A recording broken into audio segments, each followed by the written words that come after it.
लड़की ऑटो से नीचे उतरी और ऑटो चालक का कॉलर खींचकर थप्पड़ मारने लगी और बोली, क्या तुम्हारे घर में माँ बहन नहीं है? क्या वो ऑटो में नहीं चढ़ते? शैतान का बच्चा। एक लड़का और एक लड़की ऑटो के लिए सड़क पर खड़े थे। एक ऑटो वाले से पूछा, भैया मनाली चलोगे? ऑटो चालक ना कहकर चला गया। एक ऑटो चालक ने उन्हें दूर से देखा और सोचा कि अगर आज इस जोड़ी को उठा लेता हूँ तो दिन भर कुछ और नहीं करना पड़ेगा। वो उसके पास आया और कहा, कहाँ जाना है आपको? बिना कुछ बोले वो ऑटो में बैठ गए। ऑटो चालक ने कहा कि आप किसी शांत जगह पर जाना चाहते हैं? लड़की ने कहा, क्यों? ऑटो चालक ने कहा, मैं सब जानता हूँ कि आप क्या चाहते हैं, इसलिए मैं आपको बिना पूछे ही ऑटो में बैठा कर ले आया।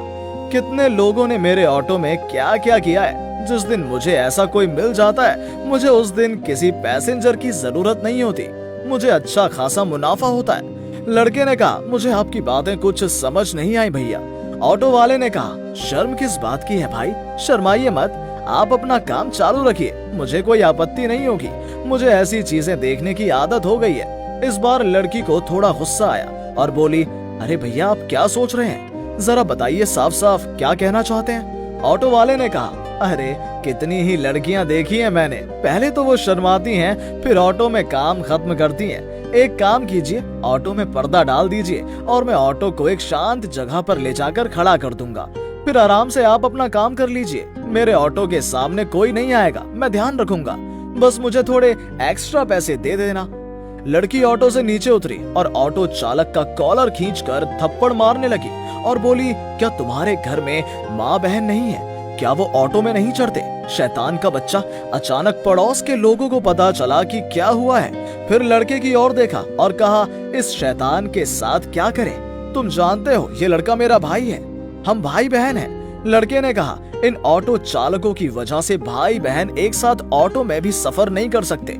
इनकी वजह से ही हमें बुरी बातें सुननी पड़ती हैं। अब तो ऐसा हाल है कि सड़क पर इज्जत के साथ चलना भी मुश्किल हो गया है। ऐसे ही लोग हैं जो रास्तों पर हो रहे ऐसे कामों को प्रोत्साहित करते हैं। उसके बाद लड़की ने ऑटो चालक से कहा, आज की पिटाई के बाद याद रखना और फिर कभी सड़क पर चल रहे लोगों के बारे में बिना जाने ऐसी गंदी बात की तो मुझसे बुरा कोई नहीं होगा।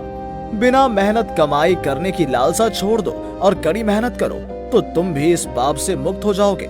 ऑटो वाले ने कहा, मुझसे गलती हो गई। मुझे सच में समझ नहीं आया कि मैंने इतनी बड़ी गलती कैसे कर दी। मुझे माफ कर दीजिए, मैं फिर कभी ऐसा नहीं करूंगा। मैं कभी भी गलत काम में किसी की मदद नहीं करूंगा।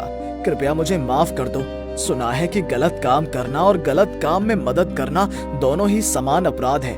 ये बातें कहकर वो चले गए और वहाँ खड़े कुछ लोगों ने ऑटो वाले को अच्छा खासा पेल दिया।